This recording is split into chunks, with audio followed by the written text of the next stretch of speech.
کوٹلی سے bureau chief سردار طلعت فیروز کی اس report میں منسٹر ہائر ایجوکیشن آزاد حکومت ریاست جموں و کشمیر ظفر ملک نے ہمراہ ڈسٹرکٹ کونسلرز راج محل اور تسکین عالم اسسٹنٹ ایجوکیشن آفیسر مردانہ کوٹلی ڈسٹرکٹ ایجوکیشن آفس مردانہ کوٹلی کا دورہ کیا۔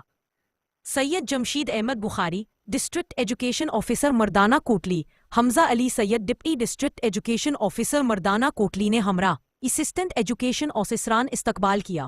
منسٹر ہائر ایجوکیشن نے ڈسٹرکٹ ایجوکیشن آفیسر مردانہ کوٹلی میں موجود ایجوکیشن ریسورس سینٹر کا وزٹ بھی کیا۔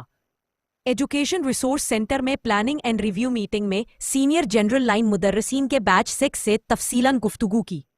منسٹر ہائر ایجوکیشن نے حالیہ میٹرک کے سالانہ امتحانات میں سرکاری ادارہ جات کے بہترین رزلٹ پر اساتذہ، سربراہان اور ڈسٹرکٹ ایجوکیشن ایڈمنسٹریشن مردانہ کو مبارکباد دی اور ضلع ہزہ کے مردانہ ادارہ جات میں جاری نصابی و ہم نصابی سرگرمیوں پر مسرت کا اظہار کیا۔ بہترین ایجوکیشن ریسورس سینٹر قائم کرنے اور جاری تعلیمی سرگرمیوں پر خراج